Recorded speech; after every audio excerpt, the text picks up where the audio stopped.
Welcome, everyone. Good evening, good morning, good afternoon, wherever you are. Welcome to Facebook Live. It is the 23rd of April, year 2025. I'm hoping everyone had a wonderful Easter. It was strange, like Easter, normally the first week of April or something like that. And this year it was like towards the end. So uh, it was kind of strange to have Easter this late in the month, but here we are. I hope everyone had a wonderful Easter. And let me welcome the panel. Today we have a full house. We have April back. April is a psychic medium, quite a few modalities of healing under her. Good evening, April. Good to have you back.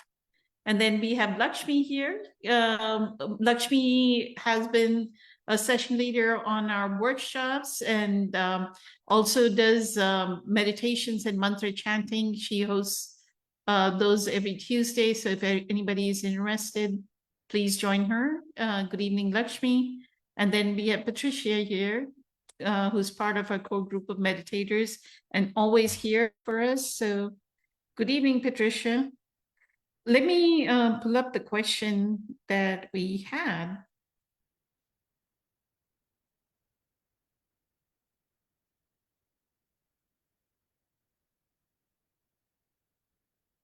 So this question comes from Wyatt in our group, April. He says, are the solutions available whether or not I'm aware of awareness in the presence of the moment? If so, are these solutions in thought leading to a feeling? Or is the experience devoid of thought and emotion, which is a part of being in a human form?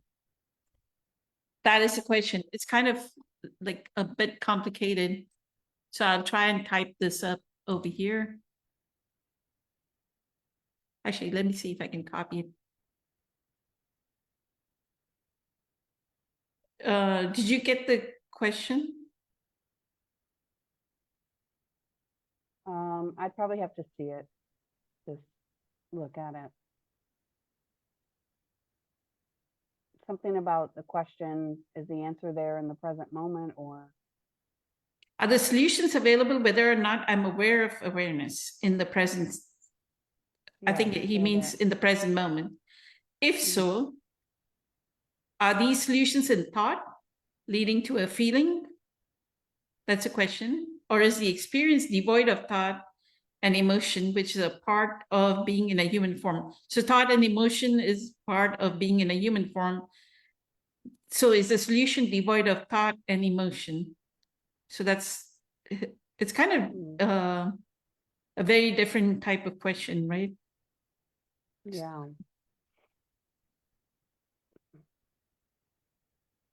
I think it's kind of somebody kind of in a way thinking too much.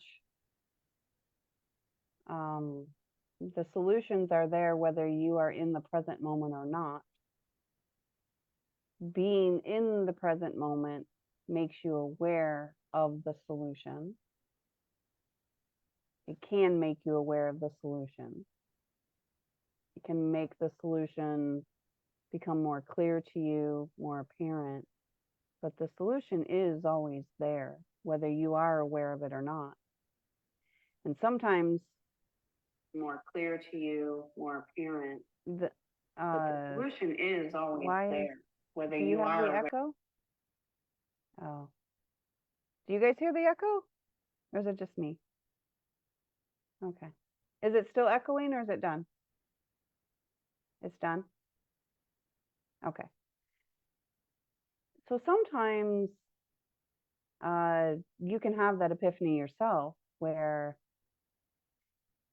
when you finally come to the solution or to the answer, you realize that it's always been there. You just were not able to see it. So it's about coming into alignment with the solution. And then, is it thought or emotion? Well, it would be both. Does a solution come in the form of a thought or emotion? Yeah. Well, it could be potentially be both. So the human body is the receiver. The human body is the mechanism that source uses, your higher self uses, whatever it is that you want to call that. This body is the mechanism. It's the receiver. It's the radio, and it would come through one of the five senses. So it could come through a thought. It could come through a sensation. Thoughts go into the brain because, again, the brain doesn't actually know anything. The brain is an organ in the dark in the skull. The brain is the computer. It's the processor. So your thought goes in and it gets translated into energy. So that could be a feeling, it could be a sensation, it could be a thought. And then the thought goes to the brain, which goes to the nervous system, which then creates, the nervous system releases the chemicals, which creates the emotion. So that's why one of the reasons why we're always so, vigilant on watch what you're thinking, because what you're thinking will affect your body. Your thoughts affect your brain, which affect your nervous system, which then affect the chemicals that are released, which then affect your emotions. So solutions are available no matter what, whether you are aware or not aware. Being in presence makes them more clear. It can also bring about solutions, but the reality is the solution was always there. We could also look at this through the many timelines. So there's a person here that's on this panel tonight talking, but then there's also a version of me that's not on the panel tonight talking. So the solution is there. It's about being in resonance to see it, feel it, sense it. And that, again, so they will come in the sense of thoughts and or feelings. And is the experience devoid of a thought or emotion? Is the experience devoid of thought or emotion? So that's an interesting question. I would say no. Now there is a space, and like Poonam has mentioned this, where there's very little mind activity. There's not a whole lot of stories and thoughts running through the mind. We're not attaching stories to events that happen in the life. So you can be devoid of that, and still have this sense of knowing, this sense of direction, this sense of purpose. But it comes from a place of peace and connectedness and knowingness, where it becomes, you are connected to that radio station, and therefore it is like a stream. It's like a stream of knowledge that guides you. So there's an answer to all of the questions that are in here. there's an answer to all of them. So that's where I would start with this. Beautiful. Eternally grateful, April. Thank you so much for your insights. Jonathan and Dave say hello. And Jonathan actually wrote on YouTube, I love you, April, like in one of the comments. He liked your Facebook. I mean, I think he replays the Facebook Live. So he said, I love you, April. So Jonathan really likes you. Thank you. Very sweet. So one of the things about this, when he said other solutions available, whether or not I'm aware of awareness. So just like Dr. Joe Dispenza says, right? Like there are infinite possibilities available. Like you were saying, right? There's a April right now on the panel, but there's an April that is probably not sitting on the panel, right? that's a different possibility as well. So there are infinite possibilities. So what happens in the present moment is we get aligned with the highest possibilities, right? That is what is the grace in the present moment.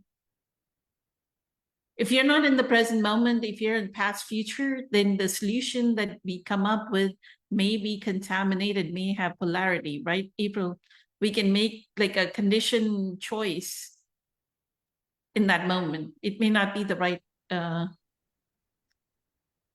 So when thinking about, so when they say the present moment, they say be in the now. One of the things to, kind of remember about that is being in the past is one direction. Being in the future is another direction. So either way, you are not centered. You're off balance. Being here right now pulls you back to center, pulls you back to being in balance.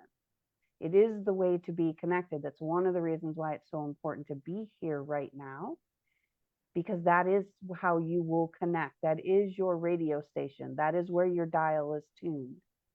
It's not tuned in the past and it's not tuned in the future. It's tuned right here, right now. So if you want answers, you would move away from both of those and you would come to the center.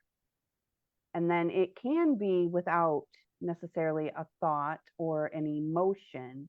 It would be more of a sensation, a sense, a knowing. And you would get this sense, oh, I need to do this. And all the answers. So you guys know my life. My life likes to get super crazy. And don't you worry, it has been.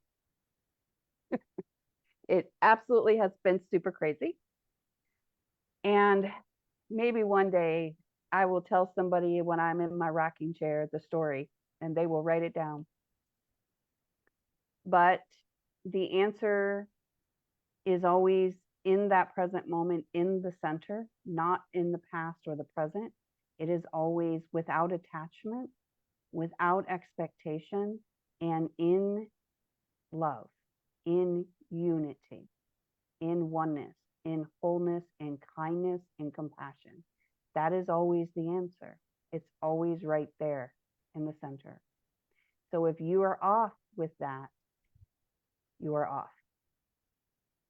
So you have an event that happens in your life, somebody says or does something, and you maybe aren't accepting it, or maybe you're upset about it. It's because one way or another, you're either in the past, you're in the future, or you're having some sort of attachment or judgment or expectation. That is not oneness. That's not unity. So you don't have to pull yourself back to the center where everything is okay. It is okay. It will be okay. So that's your job, that's your work, is to pull yourself back to the here and now. Oh, Lakshmi had to go. Yeah, it was, I feel sorry that she joined and then she didn't get a chance to speak. Thank you, April. Thank you for explaining that in detail. You should write the book. Like you should already start writing the book of what happened. So you said that you come to centeredness and then you find the solution, however crazy your life has been. It has to be something that comes out of love, right? So if we were feeling discombobulated, if we were feeling frustration, if we were feeling like we saw the situation and now we need a solution, but now we are getting frustrated, it is better to come back to what you said, to unity and love, right? You have to change your state first, correct? Yeah. And sometimes it takes a while. Sometimes that takes an hour, 2 days, 6 2 months, days, a perfect. year? Yeah, so I had a person I was working with in particular where they had taken care of somebody, and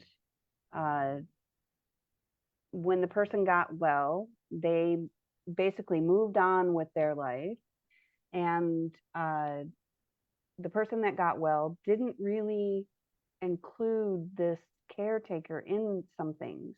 They kind of left him out, didn't really take care of him in some things. So the caretaker was really upset about it, really hurt, and was, can't believe that they did that. I thought I was more important than that. I thought that, they cared. And really, and it actually took them years to come to this space to realize that everyone has their own life. Everyone has their own journey. Everyone here is to play a role in everybody's life. And some people are only meant to be in your life for a moment. And that is your task with them. That was your task with them. There was no other task. And it took them years to come to that peace. But if they had stayed in the past where they were like, all these things I did for you, or in the future of, are you going to pay attention to me? Are you going to acknowledge what I did for you? Are you going to make me important? Right. Can't be in, they have to come back to here right now, and right here right now said, you know what? I did what I wanted to do. I did what I felt was best. I wasn't necessarily forced into that. I still had a choice somewhere. I still agreed to it. And you know what? Apparently not everybody is meant to stay in your life forever.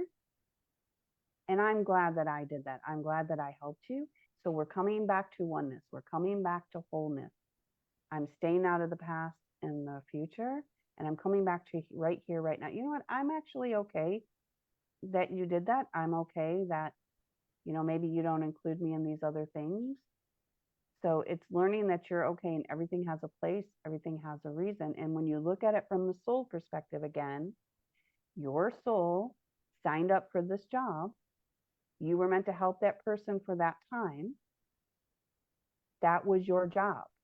That's it. That job's over. That job's over. You did it, right?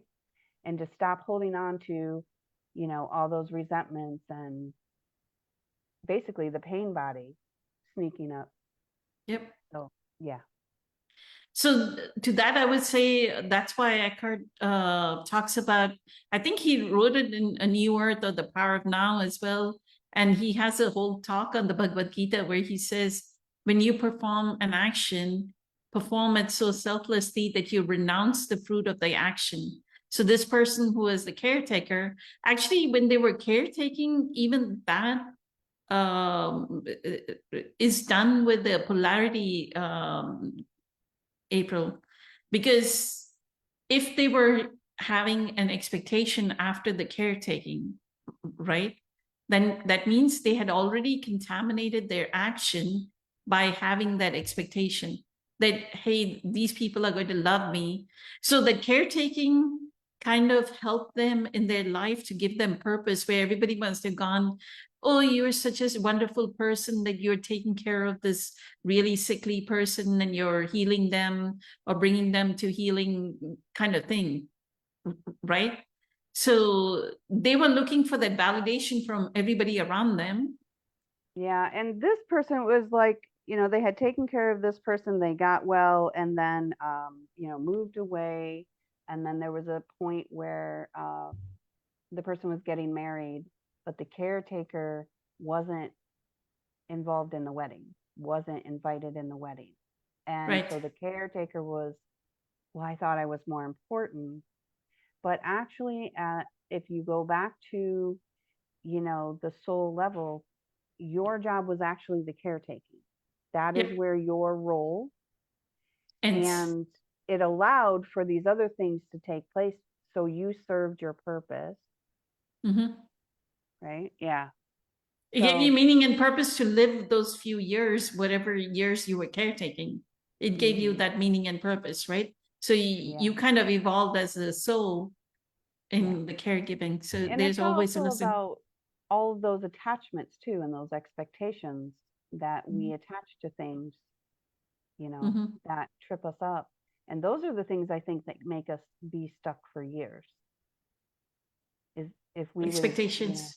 yeah, and just live in the moment right now without those expectations, and present with what is, then you live in peace. Beautiful. Yeah, Carolyn Mace has evening meditation, and she says, I release all my need, something along the lines, I release all my need to know why things happen as they do, and I release all expectations. And I keep rewinding that and listening to it so that I never get stuck into ever having expectations. I love it so much. Like, it's a good affirmation in the morning that go ahead and release all expectations. With that, thank you so much, April. So grateful as always. Like, the wisdom is cherished. Patricia, with that, I'll go to you. Do you have any questions, or you want to speak on what Wyatt has asked here? Good evening, Sri Lakshmi. Thank you for joining. Thank you, Poonam. I feel that April and you both covered it pretty much amazingly well. What I will say is that I listened to Carolyn Mace this morning, the evening meditation. Normally, if I listen to it, I do it right before I go to sleep. But this morning, I heard your voice in my head. It's like, you know what? Let's try it in the morning. I can't believe that you just mentioned this right now, because I did listen and it made big difference in a day. Because in a sense, when you listen to her words about how your day went and you about to begin your day, you kind of can plan how you want it, lead it. So when you actually lie down, you don't have those regrets, right? You don't have leaking of your energy during the day, no matter what, because you are already deciding that I'm gonna bless everyone, that I'm gonna leave the rose petals everywhere I go, that I decide that I'm blessed, and that yes, everything happens for a reason, and I don't have to know it. I just trust that I'm exactly where I need to be, and I'll know the solution when I'm faced with the whatever I need to decide on. It was so incredible, and it made a huge difference for me today. So I think I'm gonna keep doing it to see if that's today was random, or maybe that's the way to do it, to really start your day with a plan. This is what Dr. Joe's morning meditation is about too. He's going through all the thoughts that you don't want to think, and then now replace them with thoughts you want to think, emotions that you don't want to feel, and then realizing you don't have to feel those emotions. You can feel different emotions. So being a little more of master of your day, versus just everything happening and being pulled in a million directions and then not realizing there are solutions. I do agree too. I feel that it's true that solutions are there. It's almost like this duality. If there is a problem, the solution is already with it. So, however, I also do think that Einstein was right. I found it in my life that the solution is not on the same level when the problem was created. So it's there energetically, but in order to really solve it and change it from the root of it, you gotta change your vibration. You gotta get higher. And like April said, you realize that you actually chose this, and there is a lesson then for you, and so you see it differently. So sometimes even just changing the perspective is the solution in itself, because you're not holding on and trying to control everything. You're just realizing that that was meant to be, and it dissipates. The conflict dissipates because you're okay with your present moment. You're not fighting for something that it's not. You just actually realize that you want what is. So that's how I see it. But I wanted to ask you both, I'm not understanding really much the last part of the question, that it says, or is the experience devoid, I'm not sure what devoid really means, of thought and emotion, which is a part of being in a human form. Why would experience, I mean, we have human body, human form to experience things. So why part of experiencing things is realizing there are thoughts and emotions connected with stuff. You know, there's thoughts that are going through our head, and most of them, they're not even our thoughts. They just some conditioning that we picked up growing up, or some other people's thoughts. And then emotions, like also April mentioned, our body generates. It's a chemical reaction of the body to produce stuff. And a certain thought will either trigger good chemicals or will trigger the bad chemicals that are making us sick or stressed out. So I'm not sure why. I honestly do not understand that question. So if you can maybe help me break it down so I could try to help. I even answered for myself. I think this person is trying to figure out whether they find the solution in the thought, in the feeling, or do they find it being in awareness, being in presence. I think they're trying to figure out, you know, having a thought, having emotions is part of the human form. So they want to know, is that how I get the answer? Do I just have no thought, no emotion? Is But what I think how they're else would asking. you get the answer, right?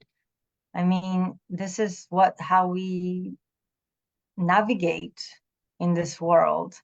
We have the layer of thoughts. So yes, I sometimes, for my experience, there is a situation and all of a sudden there's an image. I just know it. So I don't know if it came with a thought or emotions, but the emotion that comes with it is peace. It's clarity. Okay, I know it. I'm not stressed out, not knowing what to do. So it's almost like together. I'm not sure if thought can be completely, even though Eckhart Tolle says that we could just observe it and take the story away from it, and the emotions will just appear, disappear, but we're not giving it too much attention. So they're not gonna have that momentum that will drag us with it. Just kind of experience it and let it pass, right? Yeah, I think this person is trying to figure out, should I have no emotion or thought, and is that how I'm going to get the answer? Or is it going to come with an emotion and thought, because that's part of the human body? But again, just like Joe Dispenza talks about, you know, actually these people that do their healings through his programs, it's because they get into the space of no thought, no thing, no The thought, void. right? They're in that space of nothingness, which is actually connectedness to all, but yet no thought, no thing, right? But it's almost, yeah, he's saying that we go to that void, the universe will, because we match the vibration, higher vibrations, and the universe will just kind of bring the solution. We don't even have to do anything many times. Some other person will bring a solution on some Yeah. But you're right in the circumstances fact, will. You're right in the fact, though, it's not the universe bringing you the emotion or the answer, the aware. It's you being in resonance with it, and that's another thing that Joe Dispenza, like, the answers are already there. He just basically wants you to get out of your way, your own way, because the answers are already there. It's not that the universe actually needs to bring it to us. We need to be in resonance with it. Now, the thing is that all our patterns, our thoughts, our conditionings get in the way. So if we can get to no thought, no thing, right, then we can be open enough for the answer to be present. So I think that this is kind of hinting towards that, and they're kind of wondering, like, okay, how do I get these answers? And the answer is both. If you are in awareness, you are in presence, you can get the answers that way, but you definitely can get the answer in this devoid of thought and emotion as well. I think you're right. Dr. Joe is talking about pineal gland, and if we get out of our lower centers with energy and bring that creative energy to our mind, brain, then we become an audio receiver, radio receiver, for more information. It's just, we see that more. We can pick it up versus just being on the wrong channel all the time and not being seeing. So we just want to clarify that real quick. So that is correct. However, all the centers need to be in balance. So we don't want to just be in the third eye and the crown chakra. We want to make sure that they're all balanced. But can we There's a even lot of- go to the upper chakras if the lower ones, we are stuck in them? Like, how can we move? Because yeah, you we can have go to to move. them. Yeah. I mean, you can go to them. However, they need to all be open and they need to all be balanced. But yeah, so we don't want to just, try to just open our third eye so we can get all the answers, or open our crown chakra. We want to make sure that all the energy centers are opened and balanced. Yeah, this is his method. He opens up from the first one to the top one. So thank you. Yes, that makes a little more sense. So it was a challenging question. So thank you, whoever asked it. This little discussion. It was Wyatt, and he joined like 10 minutes back. So good evening, Wyatt. Good evening, Joseph. Wyatt, we are discussing your question, actually. Anything else that comes up for you, Patricia?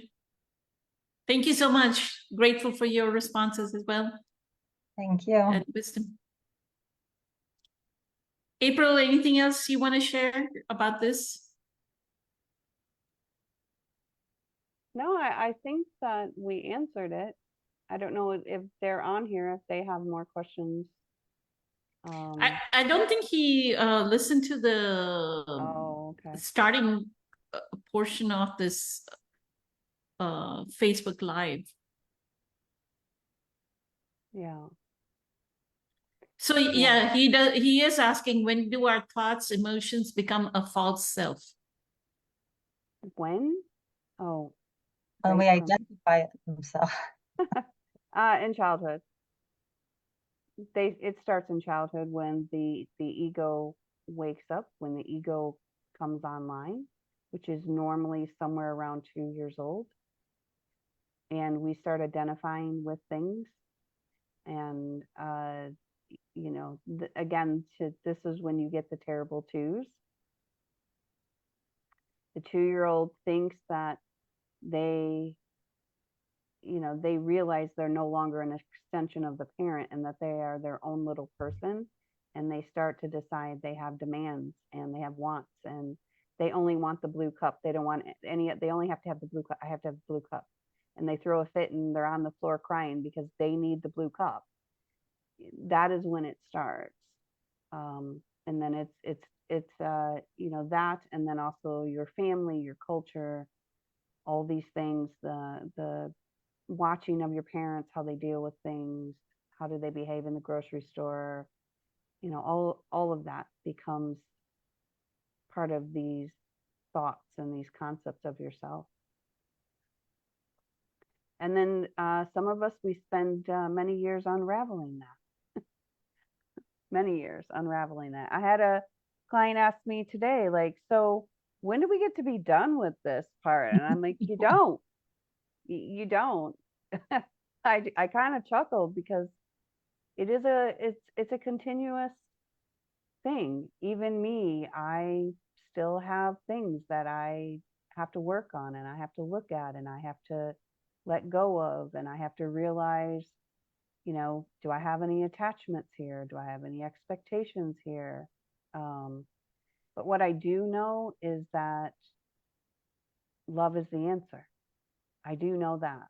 And I do know that removing those judgments and those expectations, that is the answer. I know that. But I still have, you know, the processes that I have to go through. I have to look at myself as well. It's a forever thing. It just becomes easier, becomes more apparent. So Isn't that related to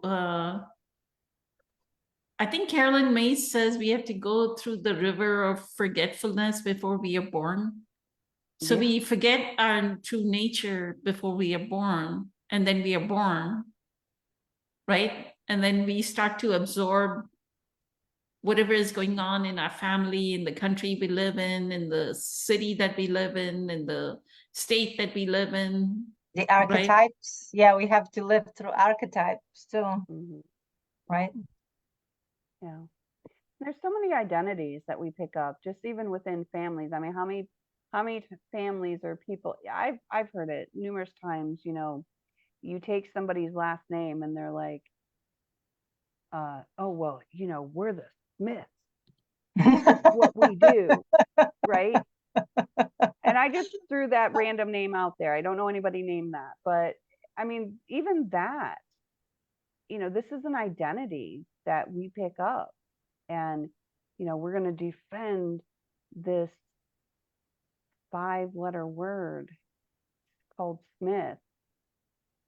So there's so much conditioning that we go through and that we have, and that we have to unravel. And that's why most of the great teachers talk about letting go of these identities, letting go of these things that we think define us and determine who we are. And the most important thing is, you know, I think that if you can learn to live in that present moment, in that peace and in that space, and that you can do things from that space and remove the ego, it saves you from a lot of pain. Because if you do things with these attachments, with these judgments, and with these expectations, then at some point you're going to end up hurt. But if you live your life in the present moment, in that peace, in that love, then you're free. You're free. You don't get hurt. You don't get let down. You don't get disappointed, because you live free in the moment with no expectations. And you also give permission to others to let go too, because if they see that you're not fighting something and it's okay, and they see that you're in peace because you're not attached to someone else's opinions or feel, Right. they kind of calm down. It's like, oh, so there's another way. We just don't have to prove each other wrong or right. We can just agree that right. different. And it doesn't mean that you don't set boundaries and you don't say, you know, no, I'm sorry, I'm not able to do that today. But all the other things that you do, if you just do them because out of the grace of your heart, or you do them from love, or you do them from peace, you don't have all these expectations, then it frees you and it frees them. Yeah, people read you on an energetic level before they even hear what you say. Oh So yeah, sometimes, absolutely. yes, I feel sometimes, I have a concept and I have the theory, and then someone is like upset, and but I didn't say anything. But they must have felt my underlying emotion that they felt. Oh, on the other hand, you can say the worst things, but if your energy is loving and you really like joking and you don't mean it, they won't get offended. The same way if you actually, said it with your different energy. I don't know if I'm explaining it right, but I feel like yeah, people read each other's energy first Yeah. before the words and come out. Yeah. Beautiful. Because yeah. Thank you so much, April. Thank you, Patricia. My understanding of that question, when do our thoughts, emotions become a false self? The way I understood it is when we are identified with it, when there is no separation, like when we are like this, or Eckhart has this thing, right? Like it's thought, thought, thought, thought, or thought, thought, emotion, thought. We need to have like some gap. Like there has to be a gap of presence. As long as we are identified with the thought of the emotion and we are running with it, right? Like we're getting frustrated and we're just running with the frustration. And as Abraham Hicks goes, right? The frustration, after a few minutes, it becomes annoyance. After a few minutes, it becomes anger. And after a few minutes, it becomes rage, right? You continue down the path. And that's why she says, you have to step down from there as well. If you are angry or in rage, then you have to step down to annoyance and think of something that you can get annoyed by. Think of something that you can get frustrated by, right? So that'll you step down in that emotional scale as well. So I would say it's the reverse as well. As you are identified, that emotion will take you over, and this is where the concept of awareness that Eckhart talks about, or presence. When we are in presence, then we are seeing that, just like April, you said, like you're seeing that maybe you're getting frustrated, but you're able to see it.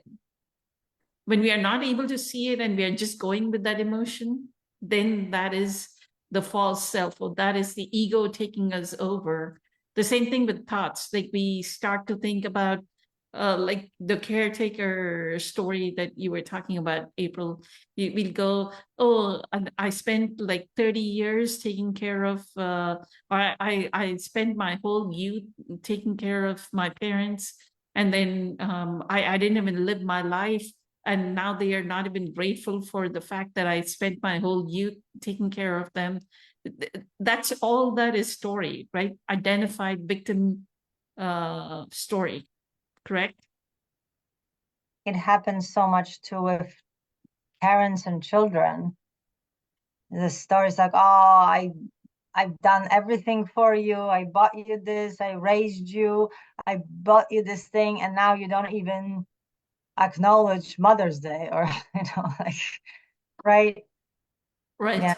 But in the meantime, if you see that every moment that you held your child, or you bought them something, that was your pleasure and the reward was in doing that, then it's like, okay, so they didn't, it doesn't matter, because you were filled in that moment with your selfless service. That was a reward in itself. Raising another human being, it's incredible honor and wonderful pleasure to have that awesome responsibility. Beautiful. Anything else? We're good? You good, Patricia? You need to ask April anything else? I'm just very happy that April joined us. And yes, I can wait for her book, because every time we speak, yes, there's a lot of, so she signed up for incredible abundance of lessons this lifetime. And the fact that she can withstand it and then help all people around her, like all of us, and her patients and her family. So many people with that one soul, led by one soul, are, getting their lessons. It's just so incredible. Thank you so much, April. Thank you. People love you, April. It's always like I can feel the whole vibrational energy as well rise right today. So thank you so much. Thank you for choosing your divinity over your humanity. Christina joined as well. So Joseph, Wyatt, Dave, and Jonathan, everybody, thank you so much for being here.